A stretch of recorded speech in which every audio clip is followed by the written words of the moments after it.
بسم اللہ الرحمن الرحیم۔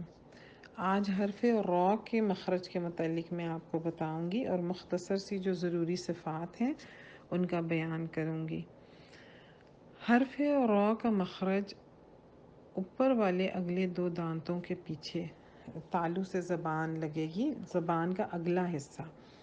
اور یہاں جو خاص بات ہے، ہماری زبان کا اگلا حصہ تالو سے لگے گا مگر زبان کی نوک جو ہے وہ نہیں لگے گی۔ زبان کی نوک وائبریٹ ہوگی اور یہ اس طریقے سے یہ حرف را ادا ہوگا۔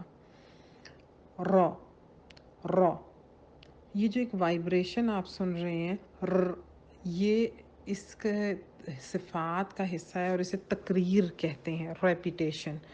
یہاں یہ ریپیٹیشن ضروری ہے مگر ساتھ یہ بھی خیال رکھنا ہے کہ یہ زیادہ نہ ہو۔ مثال کے طور پہ جیسے حرف رحمان، رحیم، یہاں شدہ ہے تو شدہ کی وجہ سے یہ ایک اور اس میں تقریر جو ہے وہ بڑھی ہوئی ہے، مگر الرحمن الرحیم زیادہ بھی نہیں ہونی چاہیے۔ تو اس کے لیے ضروری ہے کہ آپ اچھے قاری کو سنیں اور بار بار سننے کے بعد پریکٹس کریں، اس سے آپ کو اندازہ ہوگا کہ کس حد تک تقریر ہونی چاہیے۔ دوسری خاص بات جو را سے متعلق ہے وہ را کا تفخیم اور ترقیق سے پڑھے جانا ہے۔ را ایسا حرف ہے کہ دونوں حالتوں کے ساتھ پڑھا جاتا ہے، کبھی یہ موٹا پڑھا جاتا ہے کبھی باریک۔ تفخیم موٹا، جو حروف موٹے بولے جاتے ہیں یہ ان کی صفت ہے، اور یہ صفت اور را میں ہے۔ جیسا کہ پہلے لام کا ذکر آیا، لام میں بھی یہ صفات ہیں۔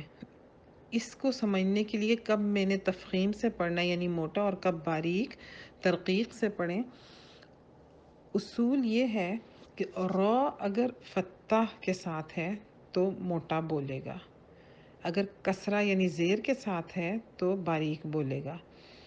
دوسری بات یہ کہ جیسے را ساکن ہے تو پھر ہم اس سے پہلی حرکت کو دیکھیں گے اور اس کو پیش نظر رکھتے ہوئے ہم را کو پڑھیں گے۔ اگر اس سے پہلی حرکت فتح ہے، زبر، موٹا بولے گا، اگر کسرہ ہے تو باریک بولے گا۔ یہی چیز ہم نے لام میں دیکھی تھی۔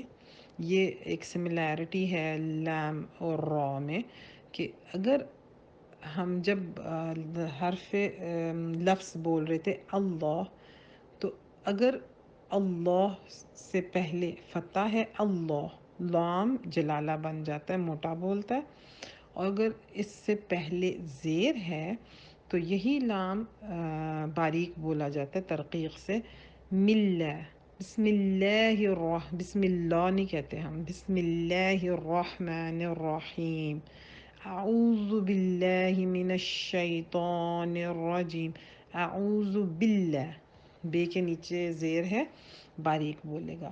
تو یہ خاص باتیں ہیں۔ یہاں میں نے دو تصویریں بھی را کی ڈالی تھیں، اس میں وہ فرق دکھا رہے ہیں کہ جب را باریک بولتا ہے تو ہماری زبان کا جو پچھلا حصہ ہے وہ نیچے کو رہتا ہے، اور جب ہم را کو تفخیم کے ساتھ بولنا چاہتے ہیں اس وقت ہماری زبان کا جو پچھلا حصہ ہے اور وسطی حصہ، درمیانی حصہ، وہ اٹھ کر تالو کے قریب ہو جاتا ہے۔ تو اس طرح اگر آپ ذہن میں رکھتے ہوئے بولیں گے تو انشاءاللہ اچھا تلفظ کر سکیں گے۔ جزاک اللہ۔ السلام علیکم۔